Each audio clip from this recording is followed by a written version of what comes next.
Our next speaker is Jenny Morris. She is an Alberta mother, member of Alberta Women's Declaration International. She's not going to show her face, but she is going to talk. So welcome, Jenny, and over to you. My name's Jenny Morris. I'm Canadian. I lived in Atlantic, Canada most of my life, moving to Alberta in 2015 with my husband and children. My background is working with male violence against women and in criminal justice, but I'm here today speaking only as a mother and from the perspective of our family. And I'm going to be talking to you about my beautiful, intelligent, but vulnerable daughter, who is now 23. She identifies as a man and last year had both of her breasts surgically removed by a surgeon in Red Deer, Alberta. So just to give you a quick perspective of how far we came, my daughter and I are now partially estranged because of recent events, and she's estranged from our family. But previous to this, I'll just read you something she wrote to me on my birthday a few years ago. And it's a picture of her and I in Mexico. And it says, "Everywhere beautiful you have taken me has been memorable because you were there with me. As a mom, you've been more than amazing. You have been kind, thoughtful, loving, funny, and strict when you needed to be. It has made me the person I am today and has shaped me for the person I'm becoming. Today, on your birthday, I can wish for nothing more than for it to be perfect. I love you more than words can say and numbers can count. Happy birthday." And I feel still, but I definitely felt the same way about her. Just would do anything for my daughter. So this has been a devastating private journey for our family, but there's been some recent events that have led me to believe that I have to start speaking out so other parents don't become blindsided like our family have been. Despite how much we all know about the issues that are going on with transgenderism being promoted in the schools, and kept from the parents, many parents do not have this on their radar. I recommend to everyone who has especially daughters, but children in school, to read Abigail Schreier's book. I wish I had read it, been able to have it years ago. So in early February of this year, our premier came out and discussed on TV some legislative changes that are going to make the environment for parents in schools and children in school much safer around the trans issue. And I'll talk about that a little bit later. But because of that, some protests happened, and we were shocked to turn on the 6 o'clock news and see our daughter at NDP government. So the NDP is our opposition party in the province of Alberta. They endorsed a trans right protest, and one of the people they platformed was our daughter. So we saw the news, and her daughter had just been here for a visit in December over Christmas, had stayed with us with her girlfriend. And we turned on the news to see her at this NDP endorsed event, saying that when she came out as trans in high school, that her parents had disowned her, and that this was a reason why parents must be kept in the dark when kids come out in school, and that teachers and other adults should be able to keep their request for a name change, hormones, pronoun changes at school, that this should be kept from parents. So this was absolutely not the truth. And to our knowledge, she had not come out as trans in high school. She had come out as a lesbian, and that was fine with us. That was her choice, and we supported her as best we could. Of course, when she made this announcement initially, she was 15 and hadn't even dated anyone yet. So we were just watching and waiting and seeing what was happening with her. But to give you some background, we lived in Atlantic, Canada, where the issues with gender ideology weren't really on the map. We were very naive. And then we moved to Alberta uh, in December 2015. Previously, just the summer before we moved, our daughter, who up to this point, a girly girl, I am not a girly girl. I wear flats, I rarely wear makeup, but she was a girly girl. And we are a blended family. She comes from a background of trauma. My husband got um, custody of her, fought for it when she was 4 years old. But she had turned into a normal, happy kid after a lot of therapy, but was still vulnerable. But she got a scholarship to a camp called We Camp. So anyone from Canada will know what We Camp is. It was a very prestigious and popular summer program um, for kids in Canada, but it's now disgraced and no longer run. So we had done a lot of research on the camp and it seemed great. They didn't discuss anything about gender ideology. This camp got hundreds of thousands of dollars from our federal government. But after camp, we noticed some changes. We noticed her saying some different terminology we weren't familiar with. So um, this was in the summer of 2015. So it was kind of a perfect storm. The government was talking about at this time, our federal government putting gender identity and gender expression into our human rights codes. Then we moved to Alberta in December 2015. And when she started school there in January 2016, at the time the NDP government was in power, and they made sweeping changes to our schools. Children could now pick their own pronouns and gender at school, and parents were not to be informed. Boys could now play on the girls' team. They could change in girls' bathrooms and use the bathrooms, pick the change room that they prefer. And all schools, and my daughter was in Catholic school, all schools had to establish a gay-straight alliance. So her school did, and that's when the changes really started happening fast-tracked with her. We saw so many changes.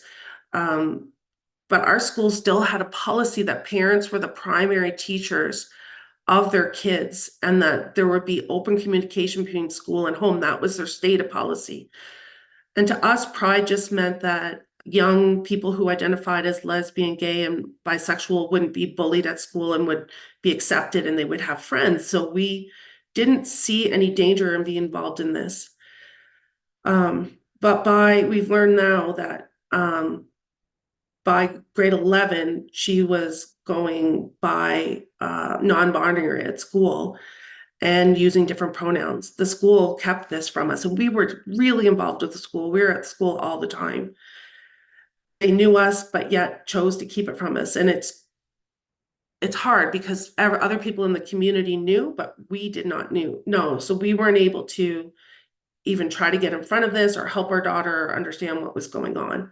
And then around that same time, Bill 16 got passed in Canada, and it took away a lot of our rights to be able to protest and help because they amended our Human Rights Act and in all but 3 provinces took out sex and replaced it with gender identity and expression. So that happened in June of 2017. Once that happened, the school changed its policies, and this is a Catholic high school, they took sex out of their respect policy and changed it with gender identity and expression. Now, a lot of this hindsight's 2020. They didn't tell the parents they were doing this. You had to really research and find out like what's going on. Why is the school being so secretive? So when our radar really went up, our daughter was getting an award for Pride. Then I was like, well, how are you involved in Pride? We found out the school had hooked up the school committee with the adult Pride committee in the city. And we didn't know about this. And we had learned that our daughter had even made a speech during school hours saying that she wasn't supported when she came out as being a lesbian. And she got a lot of attention for doing that. And she got awards for being involved in this community. She got scholarships. Well, we knew none of this. As far as we knew, we were still going on vacations, having family game nights. We thought everything was fine. But then when we went to the Pride event, we heard people from the speeches, including people that worked in the schools and doctors, that they were like bragging about helping kids change their identities at school and keeping it from parents, and a doctor talking about how happy she was about giving hormones to kids in the foster care system. So at that point, my husband and I were on high alert. We didn't come down on her too hard. We were trying to gather information and see what was going on, but we got complete pushback. No, at this point, we think she's just a lesbian. We still don't know about the non-binary and the pronoun changes. I continue to work on our relationship with her. She got a lot of scholarships to university, mostly from LGBTQ organizations. And then in the fall of 2019, I took her to university. She was accepted into the education program. She seemed to be back on track. But within a couple months of being at the University of Alberta, she began calling herself queer, then non-binary, and then finally stopped talking to us in October of that year. We continued to provide financial support. We reconciled. It happened again the next fall, but then finally Christmas of 2022, reconciliation began. And then last year in May, we had a really hard conversation. We agreed to disagree on many things. We visited her all the time. And she began staying with us again. And then she got approached in early part of this year, right after Christmas, after we'd had a great Christmas, by people affiliated with our opposition party, and asked her to help do this protest where she got platformed on the news. So after finally reconciling, and she has a little brother who loves her and hadn't spoken to her in a long time, and everybody was so happy that our family was reconciled. She started getting attention again and being courted. I call it courted by these agencies and made to be a poster child again. So after our premier, and I'll talk about the changes because the changes are good news, but they upset our daughter. That's when she got approached and began working on this protest. And I guess to fast forward, we went from having a great Christmas together, exchanging Christmas presents. Her girlfriends spent the 4 days with us as Christmas as well. She was courted by these agencies and went from that to within maybe a month of being on the stage of this opposition government platformed or endorsed event, saying that her parents had disowned her. And we provide significant financial support for her tuition. So other than the emotional supports, it was entirely not true. And then I explained to Linda Blade our story, and we're scared to come out. I approached one media person to correct the story that we never disowned our child for being trans or for any reason, and never would. And the newspaper reporter I spoke to said they weren't going to change or add to the story. So Linda did a tweet. It got about 200,000 views. So some people, they don't know who we are specifically, but it did make me feel better. And I hoped my daughter would see it. We've tried to talk to her since. I think she's very embarrassed. We've only talked on tweets. And so our family's sort of scrambling at this point, trying to figure out how to put the pieces back together. But just, in the midst of this tragedy, it's not going to help us, but maybe future families. It's only legislation that our current premier is proposing, and it needs to support to get passed in the fall.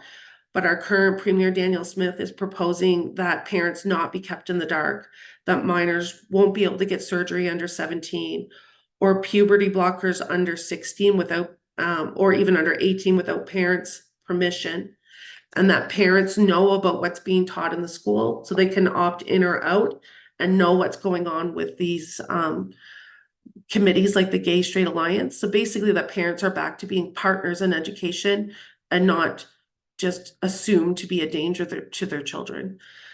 So that's good news for our province, but it's not passed yet. And Premier Smith does need all the support she can get. And I guess that's the end of my story.